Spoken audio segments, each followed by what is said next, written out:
ഉള്ളത്. അതിനകത്ത് സംബന്ധിച്ചുള്ള കോടതിയുടെ വിധിന്യായങ്ങളാണ് ഇപ്പോൾ ഇനി പിന്തുടരാൻ ഉദ്ദേശിക്കുന്ന ഭാഗം. Hello, okay. എൻ്റെ പേര് രജിൽ. ഞാൻ ചോദിക്കുന്നത് അതിനു മുൻപ് ഒരു ചെറിയൊരു കാര്യം പറഞ്ഞോട്ടെ. ഞാൻ ബഹുമാനപ്പെട്ട മന്ത്രി പറഞ്ഞ കാര്യം ഒരു ശരിയാണ്. കാരണം ഞാൻ ഖസാക്കിൻ്റെ ഇതിഹാസം 12 പ്രാവശ്യം വായിച്ചിട്ടുണ്ട്. ആദ്യത്തെ പ്രാവശ്യം വായിച്ചത് എനിക്ക് ഒരു വസ്തു മനസ്സിലായിട്ടില്ല. അപ്പോൾ അതുകൊണ്ട് ബുദ്ധിജീവികൾക്ക് അങ്ങനെയും മനസ്സിലാവുമെന്ന് അത് ഉദ്ദേശിച്ചെന്ന് വിചാരിക്കുന്നു. കാരണം നമ്മൾക്ക് ചില കാര്യങ്ങൾ ഒറ്റ വായനയൊന്നും മനസ്സിലാവില്ല. പിന്നെ എൻ്റെ ചോദ്യം എന്താണെന്ന് വെച്ച് കഴിഞ്ഞാൽ, നമ്മുടെ ഇന്ന് എല്ലാ പുസ്തകങ്ങളിലും സെൻസർഷിപ്പും പുസ്തക നിരോധനവും വ്യാപകമായിക്കൊണ്ടിരിക്കുകയാണ്. അപ്പോൾ ഇത് വായനക്കാരുടെ വായിക്കാനുള്ള സ്വാതന്ത്ര്യത്തെയാണ് നമ്മൾ കത്തിവെക്കുന്നത്. അതിപ്പോൾ ഏത് അധികാര സ്ഥാപനങ്ങളായിക്കഴിഞ്ഞാലും, അതിപ്പോൾ സംസ്ഥാനം ഭരിക്കുന്നതായി കഴിഞ്ഞാലും അതേപോലെ കേന്ദ്രം ഭരിക്കുന്നതായി കഴിഞ്ഞാലും, അവർക്ക് ഇഷ്ടപ്പെടാത്ത ഒരു വിമർശനങ്ങൾ വന്നു കഴിഞ്ഞാൽ അപ്പോഴും സെൻസർഷിപ്പാണ്.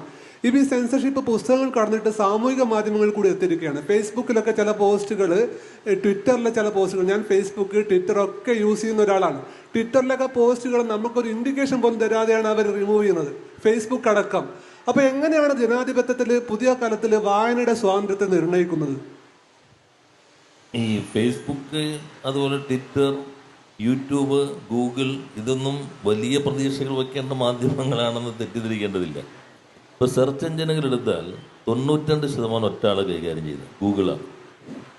അപ്പോൾ അതിലൂടെ വരുന്ന വിവരങ്ങളെ എങ്ങനെ ആൽഗരിതങ്ങൾ അഡ്ജസ്റ്റ് ചെയ്ത് കൊണ്ടുവരാം എന്നുള്ള ആ സംവിധാനമുണ്ട്. ഇപ്പോൾ മുല്ലപ്പൂ വിപ്ലവം വന്നല്ലോ, അന്ന് യൂട്യൂബിൽ അതിൻ്റെ കാര്യങ്ങളൊന്നും കിട്ടിയില്ല. യാഹു ഒരു കാര്യം കൊടുത്തിരുന്നില്ല.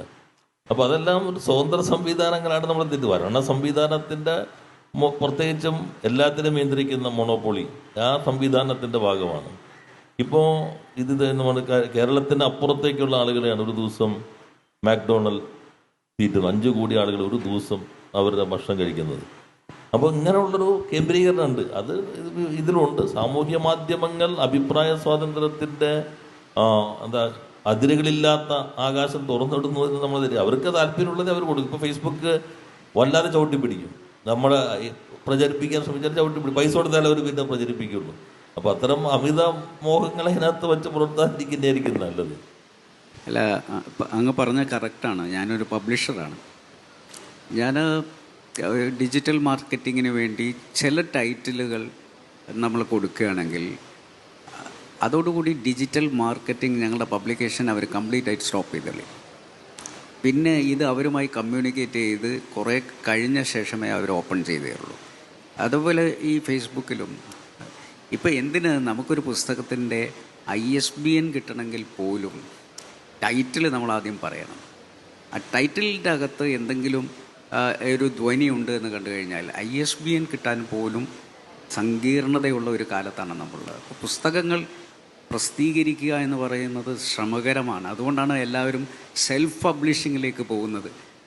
ഈ ISBN ഇല്ലെങ്കിലും പബ്ലിഷ് ചെയ്യുക എന്ന് പറയുന്ന അവസ്ഥയിലേക്കൊക്കെ വരുന്നതിൻ്റെ ഒരു പ്രധാന കാരണം ഈ പറഞ്ഞിട്ടുള്ള സോഷ്യൽ മീഡിയ ഭയങ്കരമായി സ്ക്രൂട്ടിനി ചെയ്യുന്നു എന്നുള്ളതാണ്. നമ്മളിപ്പം ഈ ഗൂഗിളിൽ അതേപോലെ ചില വാക്കുകൾ നമ്മൾ അടിച്ചു കഴിഞ്ഞാൽ ആ വാക്കുകളോടൊപ്പം ചേർത്ത് വേറെ വാക്കുകൾ വരും.